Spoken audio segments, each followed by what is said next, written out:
अरे बाप रे, ये तो धोती खोल रहा है। मुझको जालिम का तरफदार नहीं लिख सकते, कम से कम वो मुझे लाचार नहीं लिख सकते। जहां हथेली पे लिए बोल रहा हूं जो सच, उसको इस देश के अखबार नहीं लिख सकते, उसको इस देश के अखबार नहीं लिख सकते। यही नहीं, अभी और सुनिए कि देश बहुत दुआएं दे रहा है, यकीनन देश बहुत दुआएं दे रहा है। वो जो दुआओं वाले वीडियो हैं अलग अलग भाषाओं में जो सोशल मीडिया पे तैर रहे हैं, मुझे लग रहा है उसे वो सुन नहीं रहे हैं, वरना वो बिल्कुल ये न कहते कि देश बहुत दुआएं दे रहा है। हेलो, मैं दानिश। इमरान प्रतापगढ़ी साहब की एक छोटी सी क्लिप आप देख चुके हो। मैं ये चाहता हूँ इस कंप्लीट वीडियो को देखिएगा। ये वीडियो अगर आप धीरे धीरे पूरा देखते जाएंगे तो आप वैसे ही इमोशनल होते चले जाएंगे। जी हाँ दोस्तों, जेएनयू की सरजमी पर खड़े होकर के इमरान प्रतापगढ़ी साहब ने एक बहुत ही तेज़ तर्रार और खूबसूरत नज़्म कह दी है। वीडियो अगर पसंद आ जाए तो इमरान प्रतापगढ़ी साहब के लिए एक प्यारा सा कमेंट्स करना और इस चैनल को ज़रूर सब्सक्राइब करना, यानी कि डीएल गोल्डन न्यूज़ चैनल को ज़रूर सब्सक्राइब करना। आइए पूरी नज़्म को, पूरी वीडियो को देख लेते हैं। शुक्रिया। मेरे ख्याल 2-4 मिनट है मेरे हिस्से में अभी। एक छोटी सी नज़्म आपको और सुनाना चाह रहा हूँ। जिस मसले से पूरा देश बहुत जूझ रहा है, ये मेरी भी खुशनसीबी है। हर रात किसी न किसी मुशायरे में ऐसा होता है कि हजारों की भीड़ होती है, बड़ा सा स्टेज होता है और बड़ा सा खूबसूरत सा माइक होता है, लेकिन ये जो पूरा ताना बाना है इसे हर जगह मिस करता हूँ। और यहाँ आकर के लगता है कि नहीं, जो मेरे अंदर का सच्चा वाला इमरान है वो उसे आके यही सुकून मिलता है। तो मैं रात मुंबई के मुशायरे में था, मोहित भाई का फोन आया, रवि प्रकाश का, रवि रंजन का, मेरे दोस्त है अनस, उसने मुझे बहुत प्रेशराइज किया कि आज का हिस्सा बनना चाहिए। और जब मुझे पता चला कि गौहर रजा साहब और प्रभात सर और कुछ और बड़ी शख्सियतें हैं, तो मेरी भी ख्वाहिश थी कि उन तक पहुंचूं, उनके हुजूर खड़ा होकर के कुछ सुना सकूं। आप लोगों को टीवी चैनल्स पे देखता रहता हूं, और जब छी न्यूज जैसे चैनल आपके बारे में कैंपेन चलाते हैं तो लगता है कि वाकई आप लोग कुछ बेहतर कर रहे हैं, इसीलिए वो इस तरह का कैंपेन आपके खिलाफ चला रहे हैं। तो सलाम है आप सबको, आपकी जिजीविशा को, आपकी जीवटता को, आपके तेवर को। मैं एक नज़्म सुनाता हूं जो इस बीच पूरे देश में सुना रहा हूं। एक ऐसा अहमकाना फैसला, मैं तो कहूं कि जाहिलाना फैसला कि पूरा देश कतार में खड़ा है, पूरा देश परेशान है।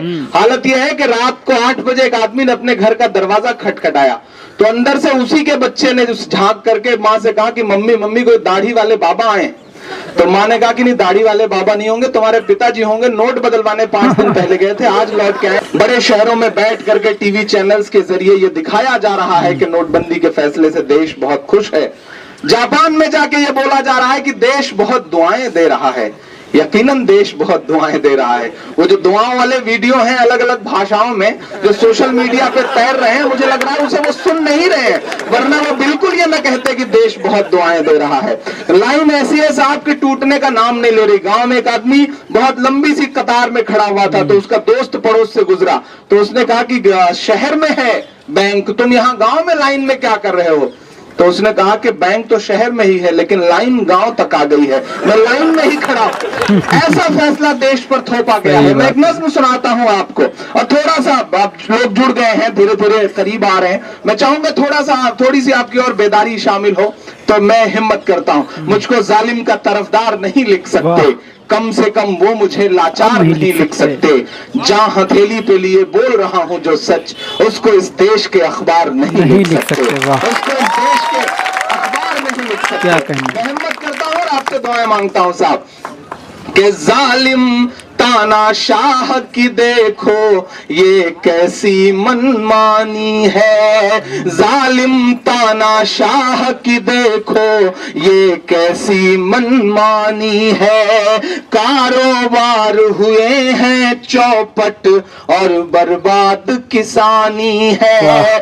लगता है उस शख्स ने हिटलर बन जाने की ठानी है, लगता है उस शख्स ने हिटलर बन जाने की ठानी है। कोई बताए किस लाइन में खड़ा कोई अंबानी है, कोई बताए किस लाइन में खड़ा कोई अंबानी है। नोटबंदी हुई, रात के 8 बजे स्क्रीन काली हुई, एक चेहरा नमूदार हुआ और उसने कहा भाइयों बहनों आज से 500 और 1000 की नोट रद्दी है, कागज का टुकड़ा है। हालांकि वो झूठ बोल रहे थे, कागज का टुकड़ा नहीं था उस समय तक, आप बदल सकते थे उसे, नोट अमान्य हो गए थे, बदले जा सकते थे।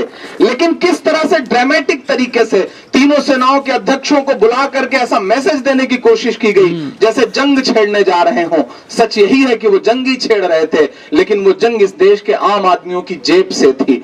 500 का जो पुराना नोट था, 1000 का जो पुराना नोट था, उससे तकरीबन 35 दिन तक डीजल बिकता रहा, पेट्रोल बिकता रहा, लेकिन उस 500 के पुराने नोट से दूध नहीं बिका, सब्जी नहीं बिकी, अनाज नहीं बिका।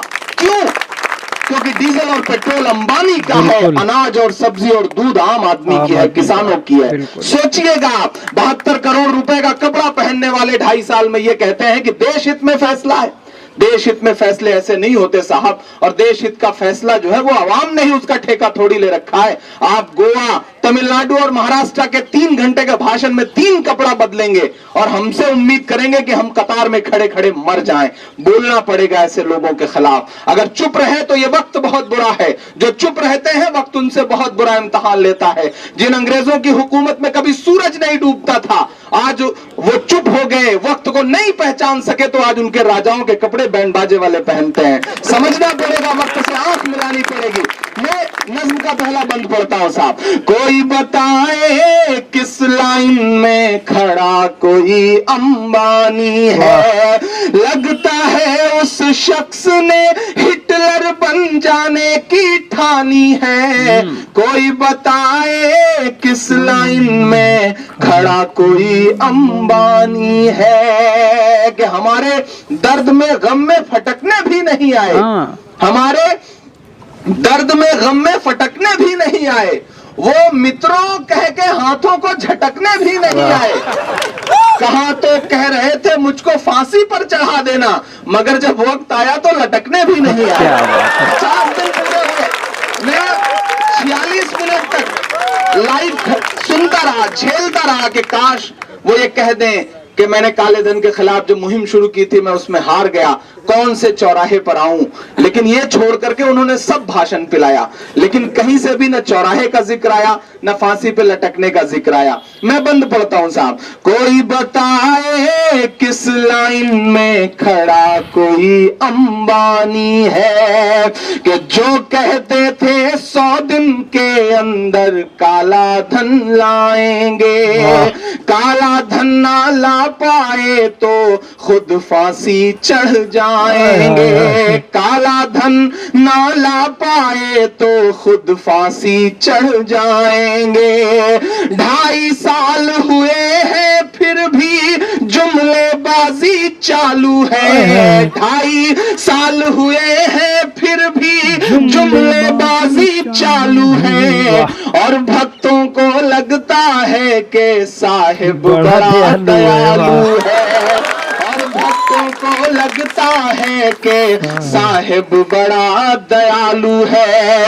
आम आदमी के ख्वाबों से ये तो बेईमानी है, कोई बताए किस लाइन में खड़ा कोई अंबानी है। जालिम तानाशाह की देखो ये कैसी मनमानी है।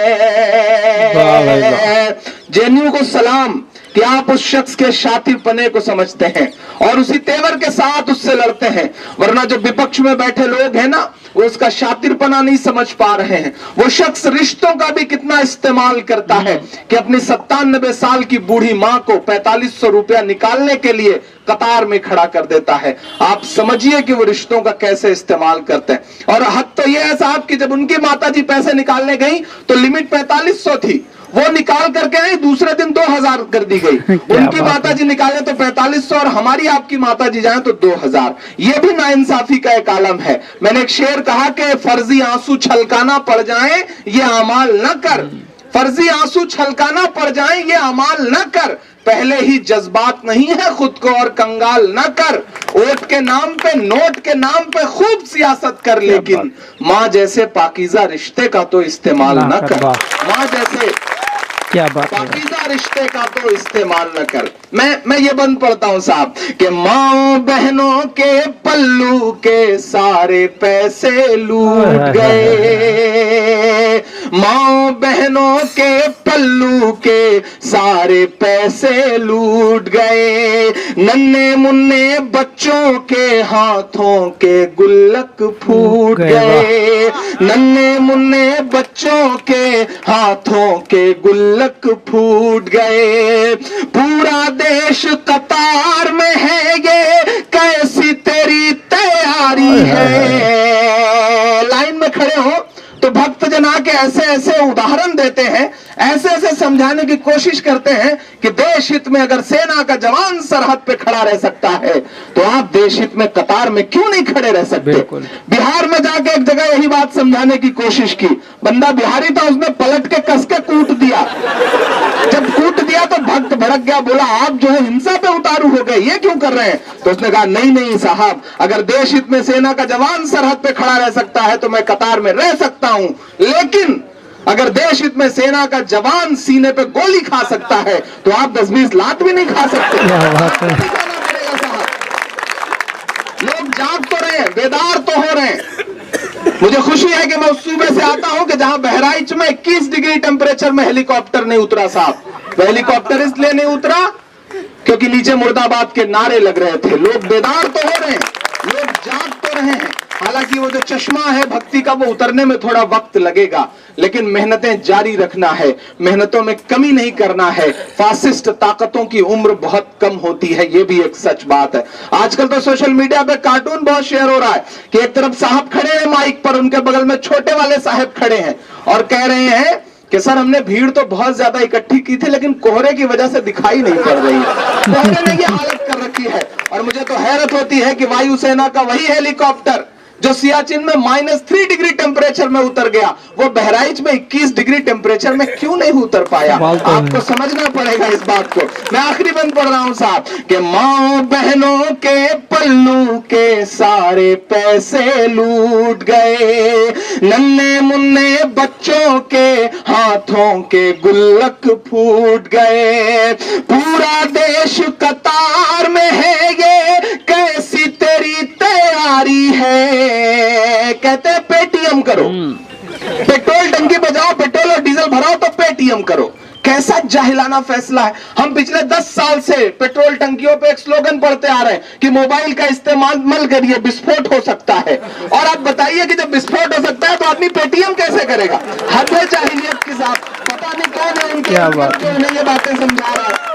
मैं बोलता हूं साहब ये मिसरे कि माओ बहनों के पल्लू के सारे पैसे लूट गए, नन्हे मुन्ने बच्चों के हाथों के गुल्लक फूट गए, पूरा देश कतार में है, ये कैसी तेरी तैयारी है। 100 से ज्यादा मौतों की ये किसकी जिम्मेदारी है। 100 से ज्यादा मौतों की ये किसकी जिम्मेदारी है। लगता है उनकी आंखों का आज मर गया पानी है। कोई बताए किस लाइन में खड़ा कोई अंबानी है। जालिम तानाशाह की देखो ये। तो इस वीडियो को देखने के बाद आप क्या कहना चाहेंगे। बहुत ही पुरानी नज़्म है ये। नज़्म उस दौर की है जब लॉकडाउन लगा था, जब लंबी लंबी कतारें बैंकों के सामने लगी थी। तब उस दौर में बैंकों में लाइनों में लग करके कतारों में लोगों ने अपनी जानें गंवा दी थी। उस दौर में एक शायर खड़ा होता है, अपने कलम को उठाता है और एक कागज़ पर आवाम का दर्द समेट देता है और मंच पर खड़े होकर के उनके दर्द को सभी आवाम को सुना देते हैं। तो दोस्तों ये उस दौर की नज़्म है, बहुत पुरानी नज़्म है, हो सकता है इससे पहले आपने सुनी भी हो। लेकिन ये वीडियो अगर आपको पसंद आया हो तो डीएल गोल्डन न्यूज़ चैनल को ज़रूर सब्सक्राइब करें आप। हम इसी तरीके के लिए आपके लिए वीडियोज़ वक्त वक्त पर लेकर हाजिर होते रहेंगे। मिलते हैं किसी और वीडियो के साथ। दुआ में याद रखना। जय हिंद।